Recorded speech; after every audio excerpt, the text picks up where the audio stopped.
sikuthandazeni emagameni amathathu welikaNkulunkulu uyise uNkulunkulu indodana nomoya oyingcwele amen. Thixo simakade babona amandla Thixo olungileyo silapha Thixo kulolusuku lanamhlanje ngenxa yokuthanda kwakho wena Thixo olungileyo. Siyakubonga ke Thixo ukuthi wenzile Thixo ukuthi sihlangane ngosuku lanamhlanje ukuze wena Thixo ube khona phakathi kwethu. Ngakho ke Thixo namandla siyakumema Yesu Kristo ngokuba Thixo nguwe kuphela Thixo owawukhona emandulo namanje usekhona. Sinalo ithemba Thixo lokuthi wena Thixo uma sihlangene unathi ngokuba konke okushilo wena Thixo namandla kuyenzeka. Nase sakho isizwe Thixo phambi kobami ubuso ngiyabacelela Thixo bonke njengoba bezile usukwini lanamhlanje Thixo olungileyo ukuba bonke Thixo abathe bafika phakathi kwale ndawo kuthi ke zonke izinto ezibaxakile empilweni zabo kuthi ukungena kwabo ke Thixo kwenze Thixo baphulukiseke abagulayo Thixo kubaleke izifo kuthi ke Thixo abanenkinga emphefumulweni zonke lezo zinto Thixo zisuke iphele ngokuba wena Thixo konke Thixo uma kukhona wena zonke izinto zikhona futhi ziyenzeka. Ingakho sikumemeza Yesu Kristo ngalolu suku ngokuba Thixo bonke ababizela lakho igama Thixo bayawuthi basindiswe. Nathi ke Thixo simile la njengabapostoli bakho Thixo ukuba ke Thixo lolu suku lanamhlanje uthema ulimisa wena Thixo wathi ke izizwe zonke Thixo ziyawuhlangana zizokubonga Thixo ngamandla Thixo nempilo osinike yona. Ngicelela ke Thixo laba Thixo abaphambi kobuso bami nabo bonke Thixo abavume ilizwi lakho Thixo ngeyithunywa zakho abapostoli bakho Thixo namandla.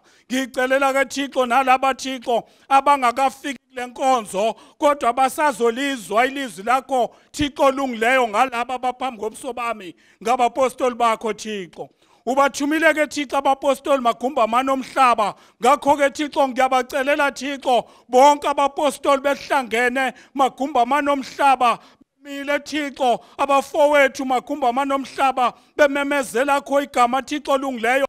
Thike Thixo yenza wena babona uthando ubukhona bakho Thixo bubonakaliswe ukuze izizwe zonke Thixo zakhele Thixo kulolu thando othe wena Thixo uma sithandana izwe lonke liyokwazi Thixo ukuba singabakho. Thike namanje Thixo olungileyo ngisondeza Thixo lesi sizwe sakho Thixo othe Thixo wasihlanganisa usukwini lanamhlanje ukuba Thixo abathi bonke abangenile phakathi kwalendlu nabangene la khona abapostoli bebambe khona lenhlanganisela bonke abathe babhekana nobuso bompostoli namhlanje akuthi bonke abanjalo Thixo phuma umlilo ushise zonke izifo ezikhona phakathi kwemizimba yabantwana bakho Thixo olungileyo. Ngiyakunxusa ke Thixo kulolu suku ukuba bonakaliswa wena Yesu Kristo ukuba ke Thixo siyakuthandaza asinalo ke elinye ithemba elikhona Thixo phakathi kwethu ngaphandle kwakho. Yiko Thixo namandla sikunxusa.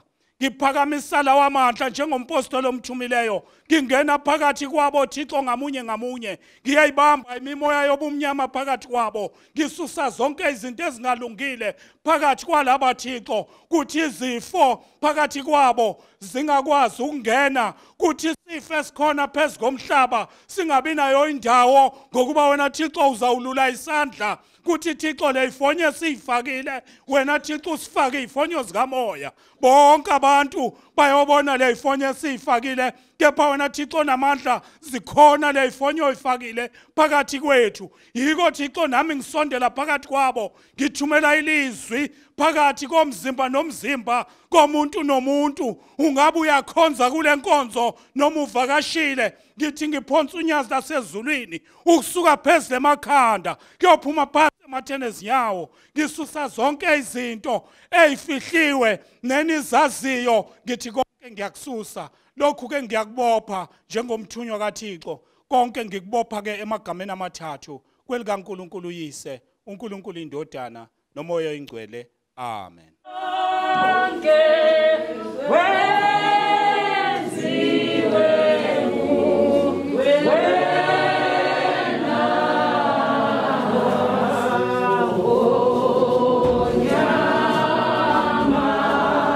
Sing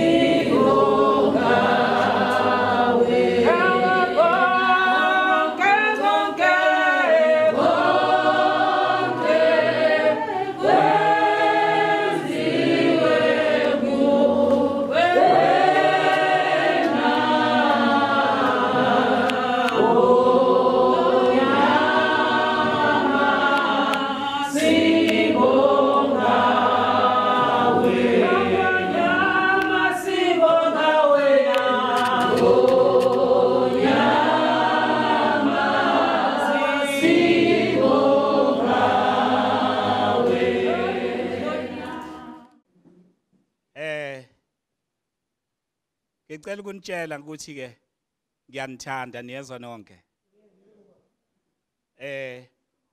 Ngifuna ukuthi uqobo lenu nithandane ngalothando nami nginithanda ngalo. Namhlanje inkonzo yethu noma ingeyinde kodwa inkonzo le esizobonga uNkulunkulu esibusisile uNkulunkulu ukuthi sisaphila namanje. Haleluya. Sibonga ukuphila uNkulunkulu asinikeze kona. Hawu kanti yemadoda zasho insimbi zabelungu. Uma simbonga uNkulunkulu kungenxa yokuthi usinike impilo. Ngifuna ukuthi ngalawa amazwi amafishane inkonzo le esizoyibamba yokubonga uNkulunkulu. Wonke umuntu ola uzobonga uNkulunkulu and ukusuka kwakho usuka lela usuka khona uzuzofika la. Lokho kusho ukuthi unikele ngoqobo lakho wazobonga uNkulunkulu. Omunye uzoba nombuzo ukuthi uyena muphi uNkulunkulu phakathi kwalaba bantu azabhekela amadoda amasiyuda amnyama athi ushuthi uNkulunkulu kulabo baba. Kodwa ngifuna ukunazisa namhlanje ukuthi uNkulunkulu usekuhlanganeni nasebunyeni babantu behlangene ngezwi lakhe uba khona naye. Now akufanele senze imistake yokwazi ukuthi uNkulunkulu ithi iBhayibheli uNkulunkulu uza ngomuntu komunye umuntu. Haleluya. But ayikho iBhayibheli ukuthi uNkulunkulu ngelinye ilanga uzoba womunye umuntu. Sizela namhlanje ukuthi kule nhlanganisela sihlangene ngezwi lokubonga. Haleluya. Now ke ngithanda kakhulu uma kukhulunywa ngokubonga ngoba omunye umuntu kathi uyabheka athi ngizobonga ini ngoba ngicakeke nginje. Haleluya. Asizanga la ukuzobonga ukuthi sithole imali, sithole ini, kepha sizobonga into eyodwa kuNkulunkulu ukuthi sisaphila. Namhlanje abanye bethu kulenyanga bazofika kuma birthdays abo. Sizobonga lonto kuNkulunkulu. Haleluya. Nawu ke ngifuna ukuthi ngalawa amazwi ngingamdedeli uMC wami. Ngifuna ukuthi sibe nengqondo yokwazi ukuthi uNkulunkulu ufuna umuntu omaziyo yena. Haleluya. Uma uNkulunkulu umazi then owazi uNkulunkulu unokuphila okuphakade. Haleluya. Nawu ke ngifuna ukuthi inkonzo yakusasa sizobe sifundisana kakhulu. Kepha namhlanje amakhwaya la azobe ngena la azobe ebonga kuNkulunkulu. Haleluya. Now kukhona umuntu okathi umeya enkonzweni noma yipi alindele into ezinkulu kanti umuntu into izwi lilodwa umuntu alitholayo limsindise. Niyazi yini ukuthi uJesu Kristo uyinkosi nomsindisi? Bonke abamamukelayo yena basindisiwe. Haleluya. uJesu Kristo nguye kanye lo othume abapostoli phezkomhlaba ukuba abapostoli bayofakaza ngaye phezkomhlaba. Into uJesu ayithuma abapostoli ukuthi bafakaze ngaye phezkomhlaba. Asikwazi ukwenza imistake yokuthi sifakaze ngathi phezkomhlaba because into esithunyiwe thina uyokwazisa abantu ukuthi uJesu lo ebenimazi ukuthi indodana kaMaria noJosefa owaseNazaretha kepha nguye oyinkosi nomsindisi. Bonke abamamukelayo banokuphila okuphakade futhi basindisiwe. Nawu ke into engifuna siyiqonde kahle kule nkonzo esihlangene ngayo namhlanje into elula. Asikhonzi umpostoli, kodwa sithatha ilizwi lika Yesu Kristo kumpostoli.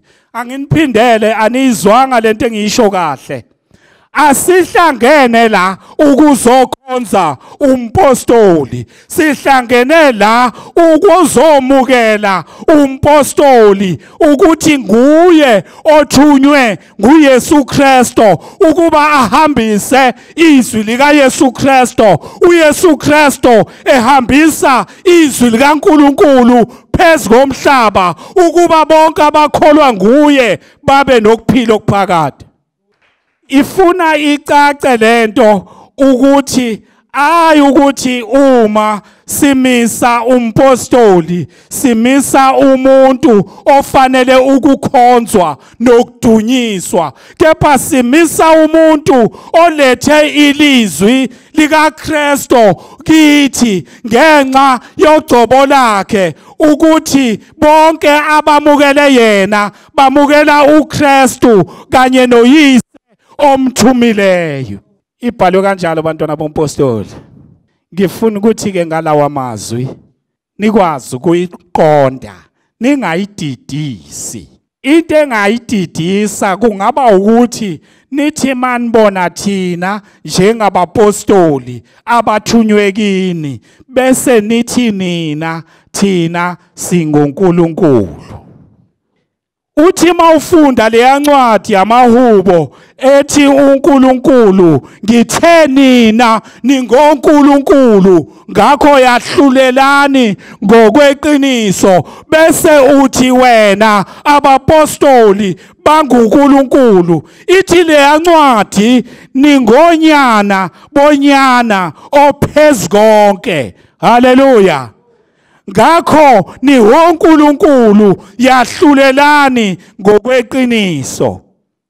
Ayithi le yancwadi thina abapostoli bakaKristo bangonkulunkulu, no. Angithi ngiyawubeka umehluko uyezwakala. uNkulunkulu ekhuluma yena uthi nina ningonkulunkulu ngakho yahlulelani. uYesu Kristu mefika uthi indodana yomuntu ayizelanga ukuzokwahlulela phezu komhlaba. Madoda sahamba sonke. Ngicela ukungayithathi isikhathi eside ukuze le ndaba yethu ilunge. Impela hambani babuzondi nobabudokwe. Alikho ibandla labapostoli elithi malikhonza uNkulunkulu lingabe naye umveleli. Haleluya. Uma kungokhona ibandla labapostoli elingenaye umveleli, utshelwa yimi umpostoli uZwane eKZN lifile ngokuba inkonzo umpostoli ayithunyiwe yokufaka umoya ongcwele ezinyameni eziphilayo kunesivumelwano phakathi kwakhe nomveleli nompostoli ukuze le nkonzo yenzeke. Haleluya. Ngithi ngalawa mazwi ngifuna ngindlalela uMC wami ukuthi athi mayefika la ebiza amakhwaya akhe awabize ekhululekile azi ukuthi usekhaya. Nonke njoba nina nisekhaya. Haleluya. Futhi ningama united amahle nibahle. Haleluya.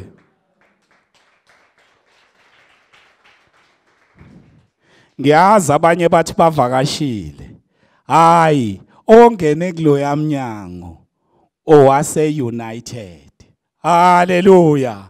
Uma ngumuntu wesilisa ukubiza ukuthi athenge lotho hayi awufake. Abanye ngithi bobaba babona ukuthi lesiyude emnyama ifaka obaba umpostoli, nawe uzoyifaka. Haleluya. Ngiyabonga kakhulu. Ngifuna ukudedela ubaba uMC athi ukubeka amazwi abiza amakhwaya akhe. Usuku lethu lufishane ukuze sikwazi ukuthi siyophumula sikwazi ukuvuka kusasa size kule service. Wena baba isikhathi sikunike isikhathi esithile. Lesikhathi esikunike sona isikhathi sewashi. Kodwa isikhathi sikaNkulunkulu izinceku zakhe. Ngesikhathi ingena ingceku zikaNkulunkulu sekuyisikhathi sokuthi kuqale inkonzo yakhe. Haleluya. Ngiyazwakala endlini. Hayi ndodana hayi iba noxolo man. Ngiyabonga kakhulu ngicela baba program director uthi take over. Ngiyabonga.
Ngibonga ithuba ubaba nginika lona entambama namhlanje kulelanga elikhulu kangaka ngoba kwesinye isikhathi uye uthi ilanga elikhulu abantu bangaliboni ziyenzeka izinto zikaNkuluNkulu zingabonakala ebantwini okanye abantu bangaziboni noma sebafikile kuzo kodwa bangaziboni. So amakhwaya ethu la awekho maningi mathathu. Yokuqala ieldership bese kulandela le khwaya yabantwana. Ikhona ke ikhwaya la ekuthiwa beyibhizi ihlangana phakathi evikini. Iyo ezogcina ezongena ekugcineni. Manje kuzoba ieldership ezosondela ngaphambili isiphe imigci yangazi noma emibili noma emithathu noma munye kodwa sisaza uthola ngoba likhona itafula esikwazi ukuya kulo sithole konke. Ukuze into yethu ibe yinhle bantakwethu mase niphuma angithi nizophuma mhlawumbe abanye bahlala le abanye bafuna ukuhlala le ngemuva. Nabangathi laba bangenayo bangene ngapha abaphumayo baphume ngapha angeke belula mayinjalo ukuze kube nalento ebukekayo yabona kungaphumi ngathi siphume stadium abantu mabephuma stadium bayashayisana omunye uyajika omunye uyangena. So into yethu kufuneka ibe right abangenayo bazongena ngapha abaphumayo baphuma ngapha. So ikhwaya soyicela ukuthi ikhuphuke ize stage le eldership izosipha nayo umcuwayo.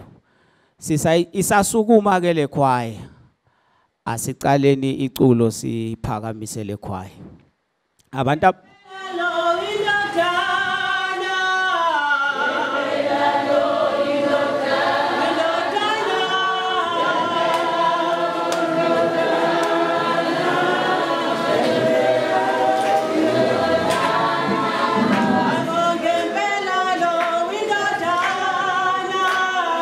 Amen.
Siyabonga. La kahle kahle manje labantu bebapractice kahle kahle bebenza into yakusasa. Kodwa ke sicela abantu abasha ikhwaya lezo landela engicabanga ukuthi yokugcina ikhwaya yabantu abasha.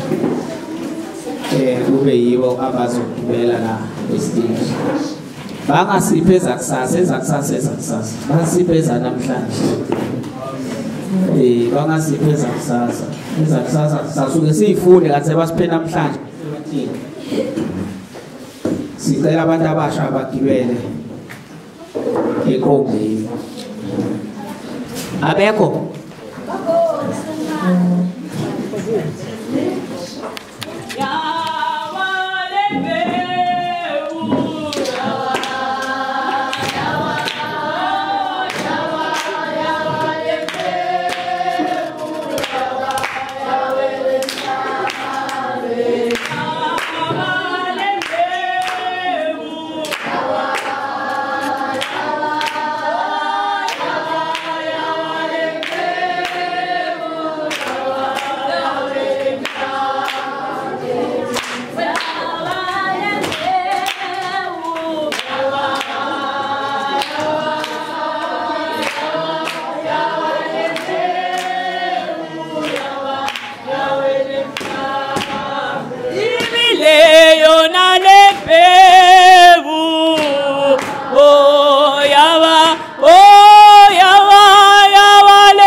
Siyabonga.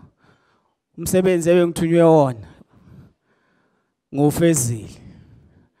Washo njalo uJesu ngenye imini. Wathi umsebenzi ebengiphiwe wona ngufezile. Bathi kabantu wathi qedile akasenzi lutho. Akusho ukuthi mawuthi ufezile umsebenzi kusho ukuthi uqedile angeke uphinde wenze lutho. Lo wangaleso sikhathi owawuthunywe wona kusenokwenzeka uphinde uthunywe. Ingaka abanye abantu bathi hayi akasekho uJesu. Bakhona aboJesu ababakha manje. Ngifuna ukuzonikeza ubaba uchairman. Kodwa before ngimnika ngifuna ukunitshela nasi story ngiyaxolisa baba. Nasi story yana esincane. Njengoba sila. Ngenye imini ubaba ungipha isinkwa. Uthi nayi indawo ngapha. Le ndawo le bazohlasela ngapha. La umfula. Funa bajump umfula ngesikebe beze ngapha bazohlasela. Uma begibela kulesikebe sabo beza bafike ngapha. Mabefika bafake lesikebe sabo ibhomu sidubule siphele. Abasenayo into yokubuyela ngale. Sebabhekene nempi kuphela. Size kuleyo nto. Mhlamba ngizwa ngathi ngiphinde. Ngithi labantu basuka ngapha. Funa bajampe umfula beze empini ngapha. Uma beza ngapha funa beze ngesikebe. Mase bengapha badubule lesikebe. Ukuze kungabi nendlela yokuthi bazobuyela emuva. Bazuba iphelele la into yabo. It's either bayawina noma bayafa. I-commitment ke leyo. Kuzonikeza uchairman siyabonga.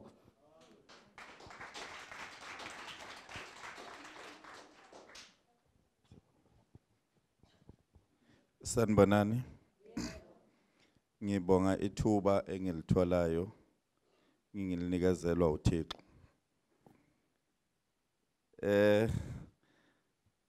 Engithunywe wona ngoba sifundisiwe thina epostile. Akukho zenzela kona. Yonke into ozothi uyenze wenza njani? Thunywa. Engithunywe wona ke mina ukuba nginazi ukuqala ukuba United iyazalwa namhlanje. Angeke ningasayishayeli nezandla.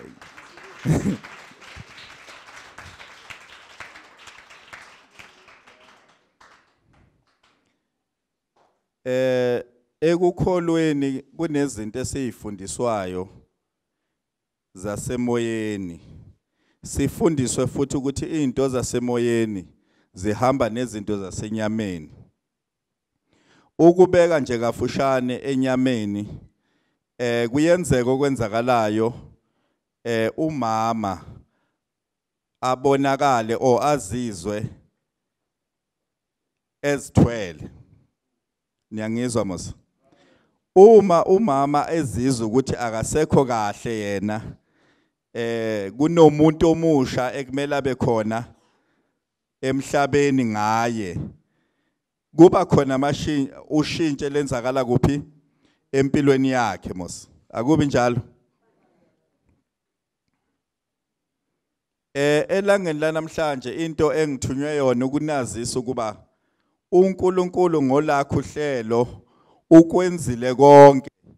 I9 months ye-United ihambile kwenzeka okwenzakalayo abantu bangazi ukuthi kwenzakalani.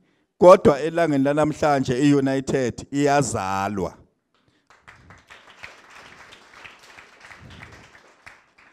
Ngoba lenkonzo iservice yayo yokuqala le ikhona. Ngamanye amagama uphelile u9 months lokho kwenzeka umntwana ekhula kwenzeka okwenzakalayo abantu bangaboni. Abantu bebambona nje lo mama ukuthi ngathi useshintshile kuphi emzimbeni wakhe sekunento esengasahambi kahle sewumuntu ucala ngokulala uyakhathala ushintsha nje siyayibona lento leyo siyayazi musa namhlanje ke iUnited iservice yayo yokuqala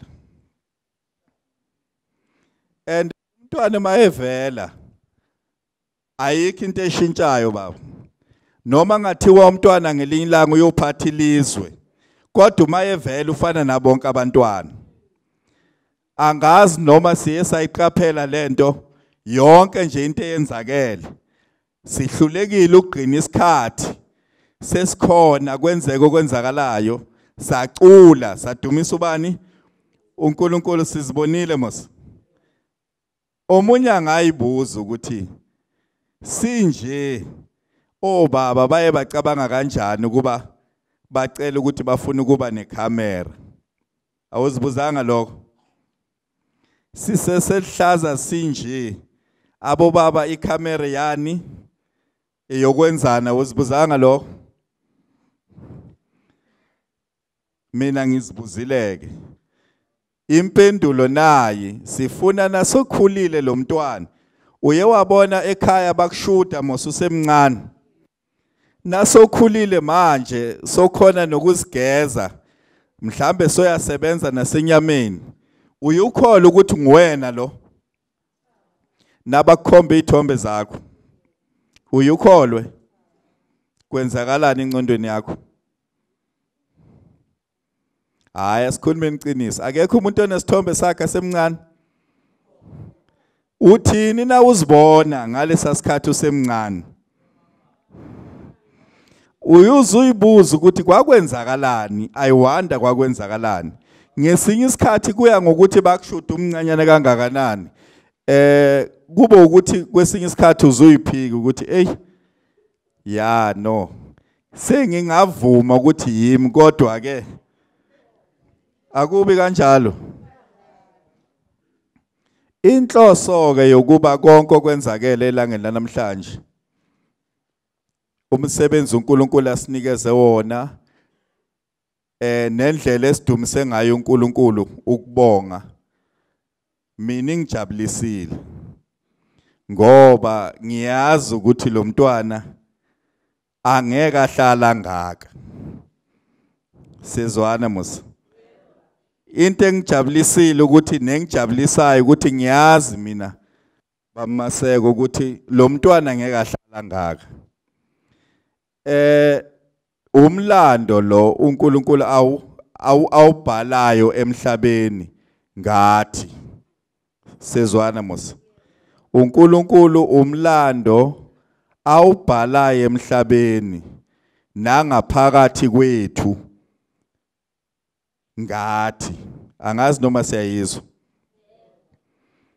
ayikho ke into eyenzakala la oyenzakele nezowenzeka ngale nkonzo engasiyo uhlelo lukaNkulunkulu konke okwenzakalayo uNkulunkulu uyobahamba phambili esihola esilawula esiprotector la kumele siprotecteke khona thina okwethu ukukholwa uNkulunkulu ngezinto esizibonayo kanjalo futhi nezinto esinganjani esingayiboni ngoba uthi omunye umpostoli ngelinye ilanga uPaul sihamba ngokukholwa and into na uyikholwa mosesikhathini esiningi ukholwa into obongekho kuyo ngoba into eyenzeka uma ukhona ayibizwa ngokuthi uyayikholwa uthi uyayazi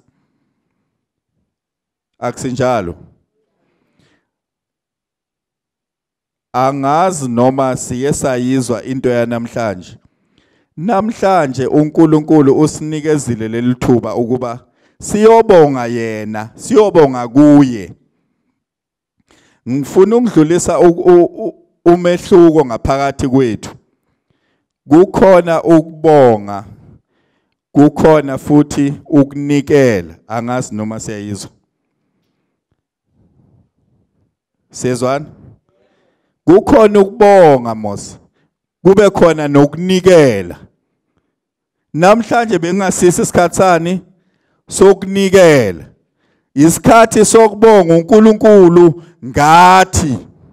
Asibonga uNkulunkulu ngoba uthenga indlu kulonyaka. Asibonga uNkulunkulu ngoba izinto bezikhambela kahle. Sibonga uNkulunkulu noma kunzima. Sithi uNkulunkulu siyabonga ngoba wena usasigcinile. Akusingenxa yokuhlakanipha kwethu, kunabantu abahlakanipha ukudlula thina abangekho elangeni lanamhlanje. Esebandlulile kuphi? Emhlabeni. Na ungathi uyalandelela banezinto ezinkulu kunathi, bebahlakaniphile kunathi, bayaziwa ukudlula bani? Empilweni awubongi lokho okubonayo kuphela, uyakubonga naloko okungabonwayo. Ubaba uthi nakasivulela umsebenzi olanga namhlanje, uthi ubaba sibonga ukuthi thina sinjani? Siyaphila. Sibonga ukuthi sikhona. Sibonga futhi ukuthi esikhathi elangeni lanamhlanje uNkulunkulu usithwalile. Njengathi esivele eMpumalanga, singofakazi khehla, sibone ingozi la emgwaqweni ezinga more than 5. Emajuba sidlule itraga ishile. La kuhlala khona abantu ku drive itraga nje, inhloko yetruck injani ishile. Uyabona ukuthi umuntu lapho akubuza ukuthi uphumile ofaka phumanga. Into ezinjalo ke bantakwethu esizoyibonga elangelani lanamhlanje. Asibongi esikubonayo kuphela, sibonga nje impilo ukuthi uNkulunkulu usasigcinile. Sizobonga. Sengiphetha ke ngifuna elangeni lanamhlanje sibe nomehluko wokubonga nokunikela. Ngiyathemba siyezwa. United umpostoli ukhehla nakasifundisa. Usifundisile ke nalonto kuba elangeni lanamhlanje kunesikhathi la uNkulunkulu akunikeza sona ukubonga nje njani ukhona. Ngicela ukwenza umzekelo nje omncane. Kwenzakala njani uma umntwana umthumile ukuthi umcela ukuthi akwenzele into ethile? Ethi nasayenzile bese ukhipha u5 cent. Uthi ngiyabonga mntanami.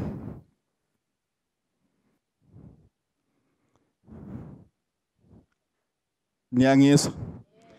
Ucela umntwana ukuthi enjani akwenzele into ethile. Uma esecedile wena ukhipha u5 cent uyamnika. Ngesikithi ke bantu abantsundu ihlala njani lento leyo? Usuke umkhulisa njani lo mntwana wakho? Umkhulisa kahle. Awumkhulisi kahle mos.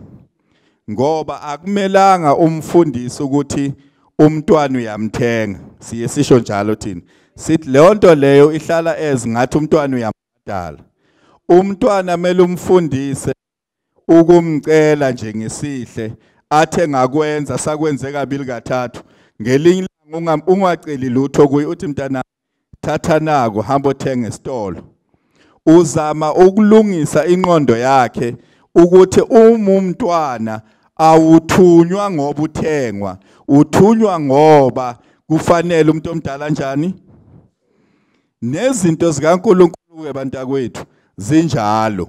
Asingahlanganiseni ukubonga uNkulunkulu ngempilo asinikeze yona nokuthi nje zonke izinto uNkulunkulu usinikeze zona unyaka usuka wasivikela thina nemndeni yethu. Naloko kwenzakele uNkulunkulu usinikile amandla noma ngathiwa kubhlungu kangakanani, usinikile amandla ukuba sihambe phezukwako okanye ukhone ukumelana nani naleso simo leso. Into mayebhlungu into enhle ukuthi ukhona ukumelana nayo.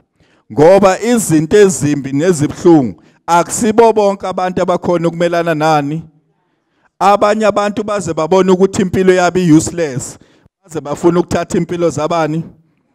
Ebantwaneni esikolweni ngokuhlukahlukana nasebantweni abadala. Ezinto into emele siyazi, kumele sazi ukuthi impilo uNkulunkulu akakunika umthwalo ongeke ukhona ukwenza njani ukuthwala. Uma ufailile umntwana esikole akuchazi ukuthi next year ngeke uphase. nginamanga.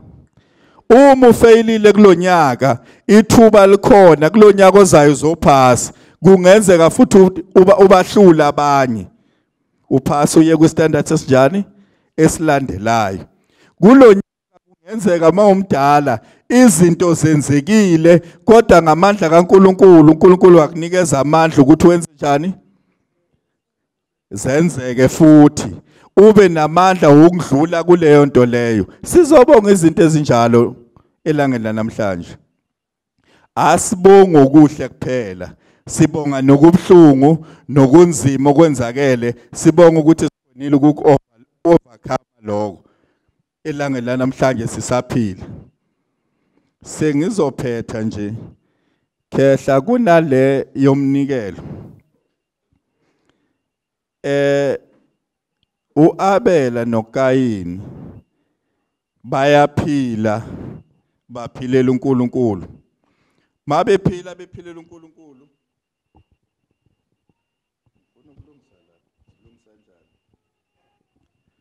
Uma bephila bephilela uNkulunkulu kufinyelela isikhathi sokuthi benze njani kuNkulunkulu balethe umnikelo.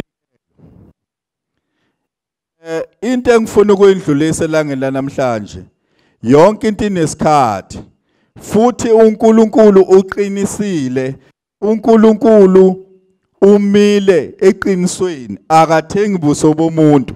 uNkulunkulu ulwa ubheka inhliziyo yomuntu. Ithi into yakini noAbela, uAbela ubefuyile, uletha umnikelo wezinto zakhe kuNkulunkulu. Uma aziletha uletha izinto naye angafuni ngazo. Uletha izinto ezinjani?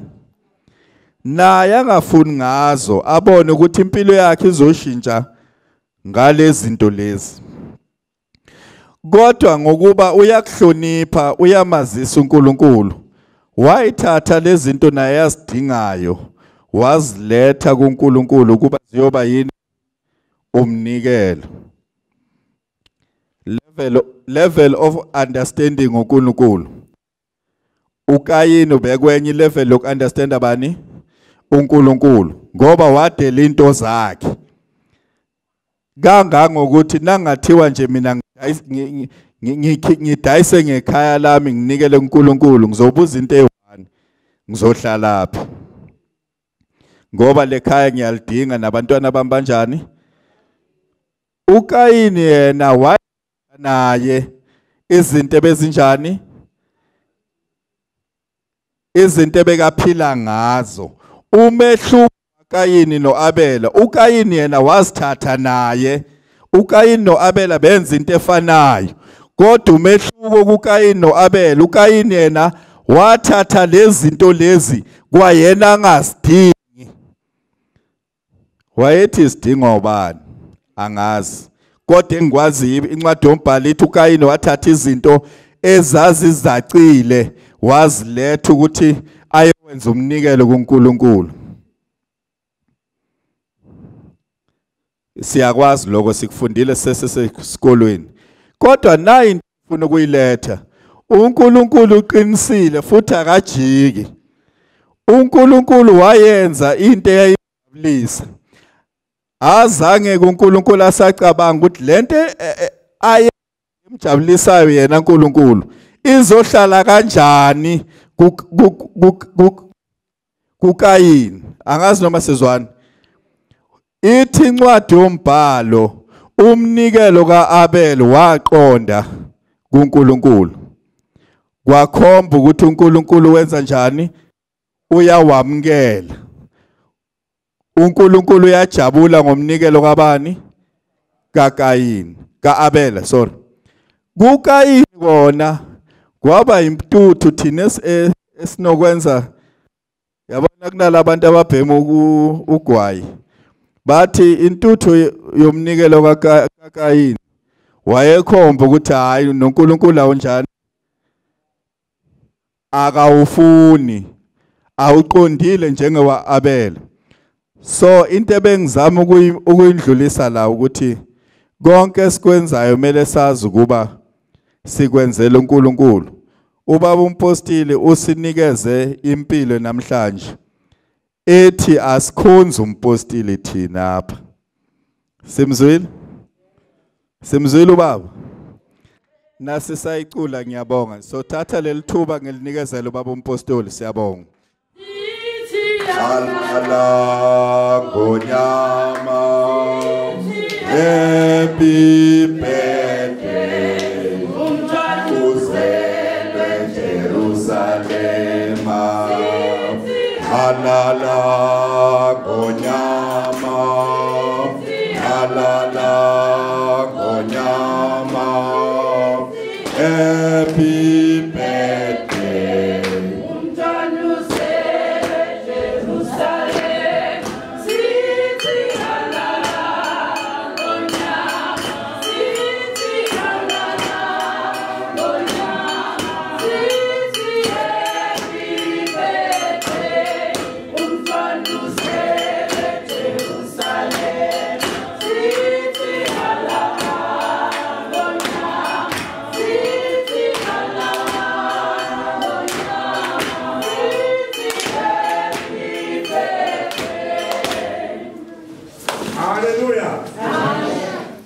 ngiyabonga amazo baba asebethe bawabeka ya umntwana uzelwe ngempela namhlanje haleluya nawo ke angifuni ukwanda namazwi amaningi kakhulu kodwa ngifuna ukuthi sonke sihlangene la ukuzobonga and mina ngiyanibonga ukuthi nizile ukuzobonga ubukhona benu benza ukuthi sibe munye bese noNkulunkulu ebanathi ngenxa yobunye bethu haleluya ngizophetha ngithi nje uma sihlale othandweni nasoxolweni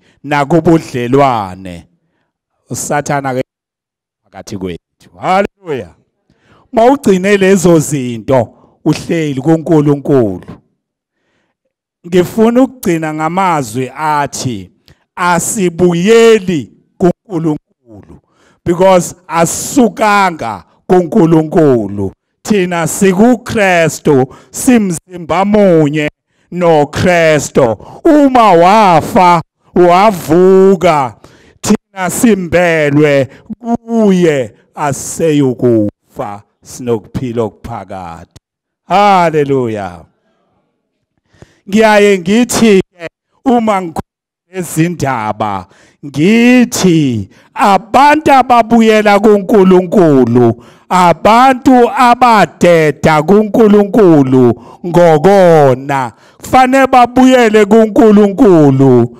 ngokweshumi nemnikelo ambheka ubabiyende ya abantu abadeda kuNkulunkulu ngokweshumi nemnikelo babuyela kuNkulunkulu ngokweshumi nemnikelo asidedanga sikuKristu asibuyeli kuKristu ngoba yena ungumxhumanisi womuntu ophilayo noNkulunkulu haleluya angisikwanda kakhulu sikhona isikhathi sokwanda ngifuna ukuthi uyabona baba chairman mina umthetho wami ngilimbi kodwa ukucula ngiyakuthanda ngithanda ke ukuthi ningivumele la angazi noma ngizocula kahle yini kulombhobho kuye ngibona amanxeba esandleni sikaBaba kuye amanxeba esandleni sikaBaba ngiwabonile amanxeba esandleni sikaBaba ngiwabonile amanxeba esandleni sikaBaba Nguye amanxeba esandleni sikaBaba. Nguye amanxeba esandleni sikaBaba. Hallelujah. Into yenza le ndoda ithi ibona amanxeba nguye ngempela ingoba ayisamboni. Uyabona ibimazi ihamba naye kodwa ayisakwazi ukumbona. Ukuze imbone kufanele ibone amanxeba esandleni sakhe. Hallelujah.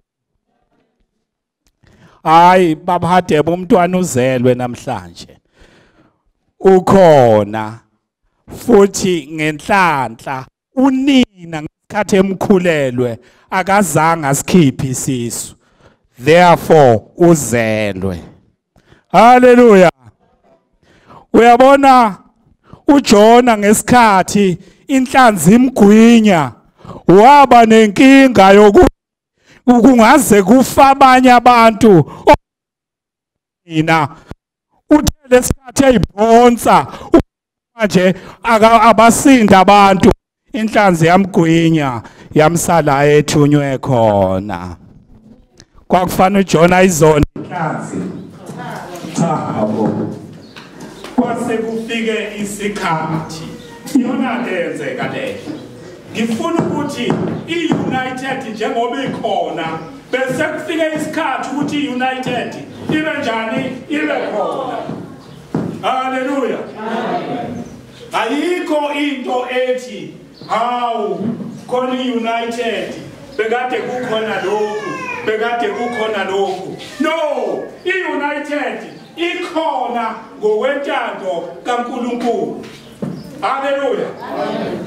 Now mina ngibonga nina enikwaze ukuthi ningathi kwenze njani la asi. Kodwa nithenina ake sibuke ingathi nanga amanxeba esandleni. Hayi nguye sankomo sayibona iUnited. Nibusisekile nina enikwaze ukuyibona iUnited isuka phansi. Ngoba ke angeke nizisole. Hallelujah. Amen. Ngifuna ukuthi kulawa mazwi amafishane ngizovala lenkonzo. Uyazi ukuthi njengoba sihlangene la bonke abapostoli bahlangene benze lenkonzo. Umehluko wodwa ukuthi lenkonzo nithe uma niyenza nayenza nimoya munye ningqondonye ngesikhathi niyenza. Kodwa maniyenze phakathi kwenu kukhona iyanhlukano kungenzeka inkonzo ebonwa noNkulunkulu akuyona ibe yona. Ngoba ufikile la wafica ukuthi anizwane ninodwa. Wathi uyafika la wafica ukuthi lento ezintathu azikho. Alukho uthando, alukho uxolo, akukho ubudlelwano. Hallelujah. Now lezinto uma zingekho noma ningayenza lenkonzo yanamhlanje ibe enkulu ibe isimangaliso kodwa angabibikho yena ngoba azikho lezi zinto. Yikho ke ngiyaye ngithi uvuma siwele thina vuma vuma vuma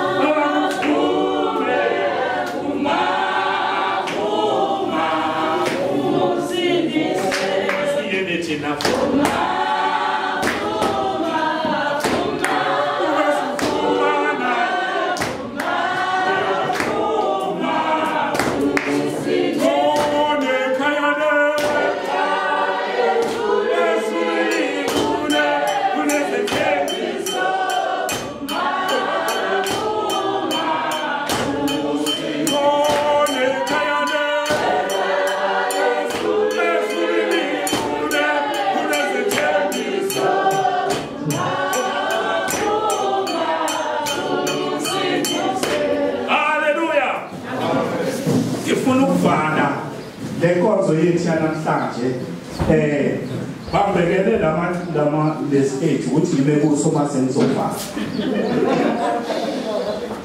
Ngoba angifuni noyedwa odele ubuyena weza kule nkonzo angabusiseki.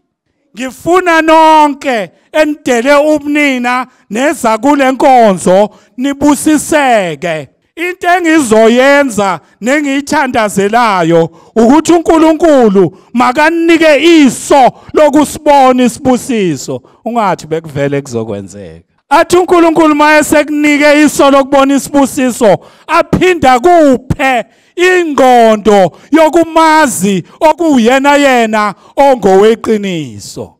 Haleluya, ngisho uYesu Kristu. Ngifuna ukuthi ngalawa mazwi mangizovala lenkonzo indlebe yethu sengathi uNkulunkulu angayibusisa ikwazi ukuzwa izwi lakhe. Then uma kunjalo iso lethu lizokwazi ukubona isibusiso. Bese kuthi isandla uNkulunkulu asifake ngaphakathi kwethu sifunde ukwamukela isibusiso. Bese kuthi ingqondo leyo yokumazi uYesu Kristu amthumileyo ihlale kithi ngoba iyona eyenza ukuthi usibone isibusiso. Kodwa uLucifer sithi masifika isibusiso athi uLucifer bekuvele kuzokwenzeka mina ngifundile.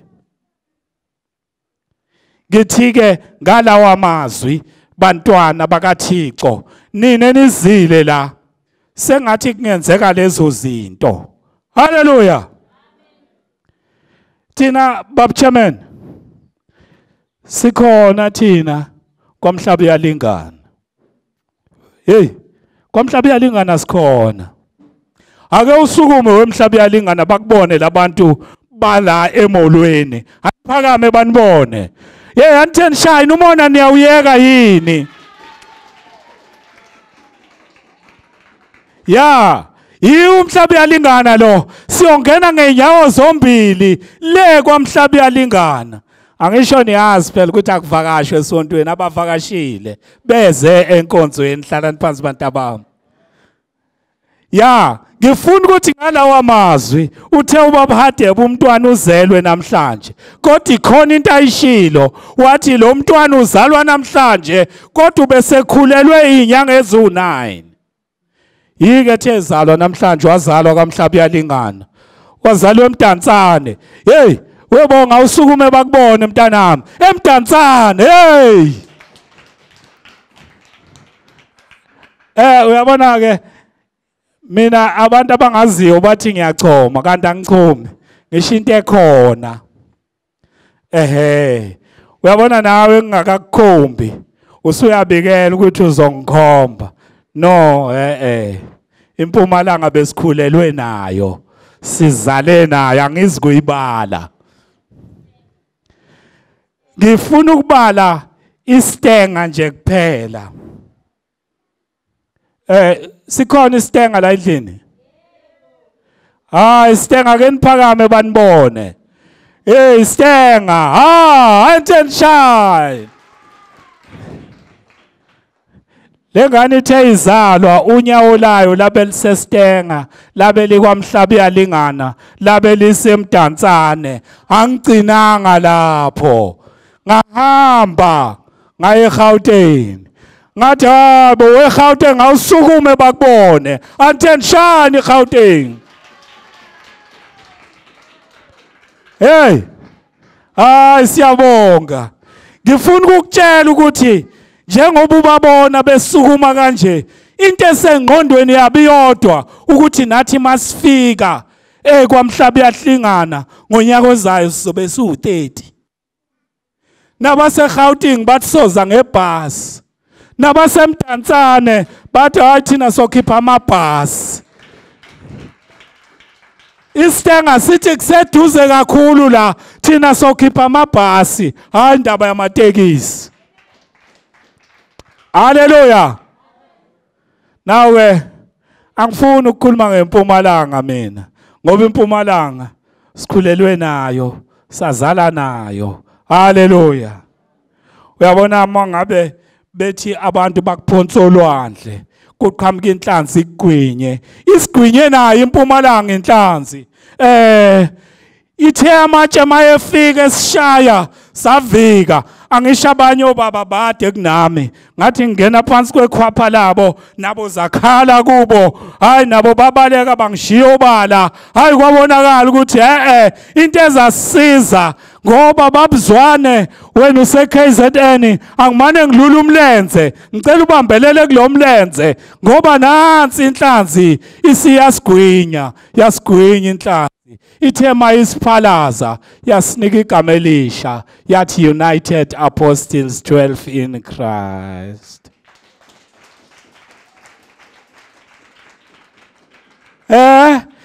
Ngisho kabi United Apostles Church in Christ.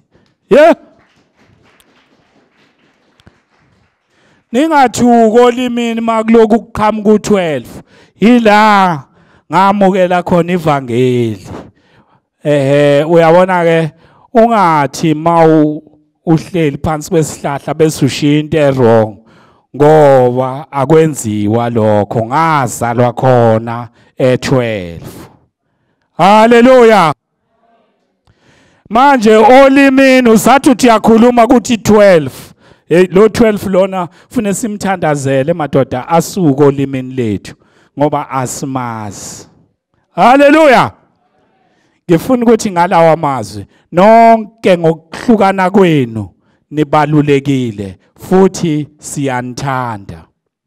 Yiko sishiye phansi zonke izinto eziningi sakhonza uYesu Kristo oyinkosi nomsindisi asangakhonza umpostoli othunywe nguYesu Kristo samukela umpostoli othunywe uYesu Kristo asangamkhonza simukele asimkhonzi sikhonza uYesu Kristo othume abapostoli phezu komhlaba wathi hambani nenze zonke izizwe zibe abafundi njengani. Haleluya. Manje inkinga siyaphambanisa iBhayibheli ithi incwadi hambani wena uthi incwadi ithe hamba.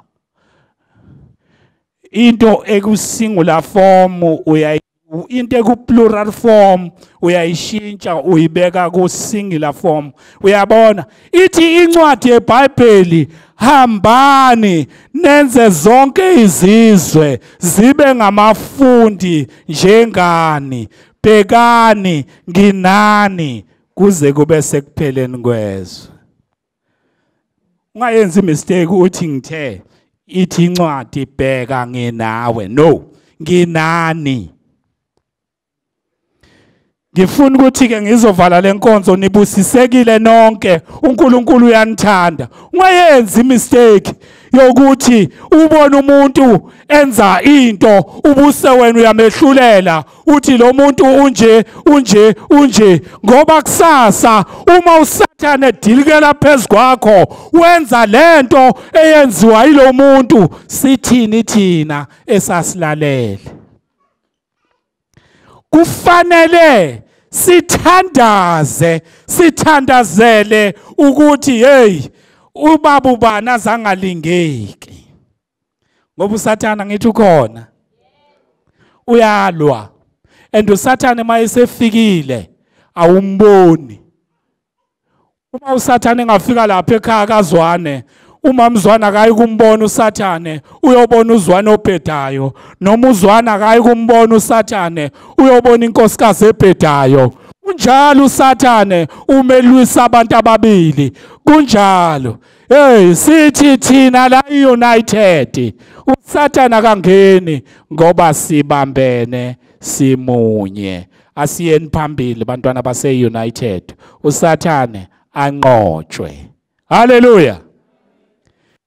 Ngifuna ukuthi nazi nonke ukuthi ibandla labaveleli inkonzo eyompostoli ibandla elabaveleli inkonzo eyompostoli. Iyiphi inkonzo yompostoli? Inkonzo kaMoya oNgcwele athunywe ukuletha enyameni eliphilayo ebandleni likaBaba umveleli.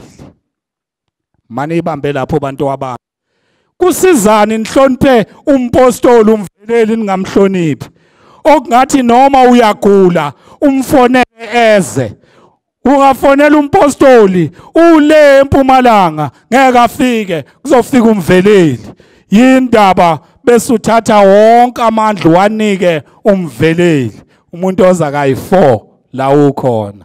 Ngalamazwi ngicela uThixo anibusise ukuthi zonke izinto enizifunayo nenebinithandazela nifumane. Nonke ninenzile la inkinga nakho konke kususiwe phakathi kwenu. Seningabaphumelele. Sekusele nje ukuthi nivule isandla nithathe izibusiso. Izinto ebenizifuna nenicabangayo nizifumene.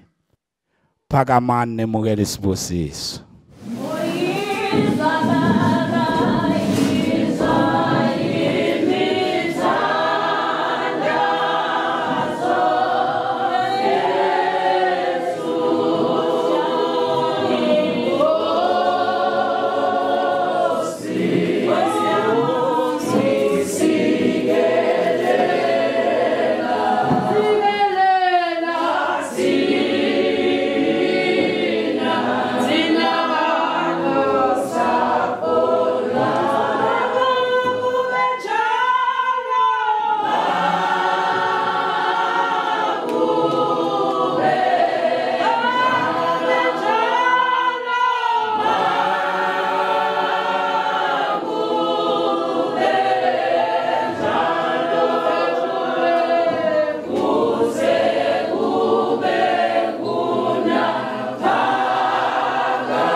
uThixo makanibusise. uThixo makabhekise ubuso bakhe phezulu bukhanye njengemsebelanga. Akuthi ubudlelwane kwabayingcwele buphume nathi sonke manje naphakade. Amen. Ufefe lenkosi yethu Jesu malibe nathi sonke ngamunye ngamunye manje kuze kube phakade. Amen.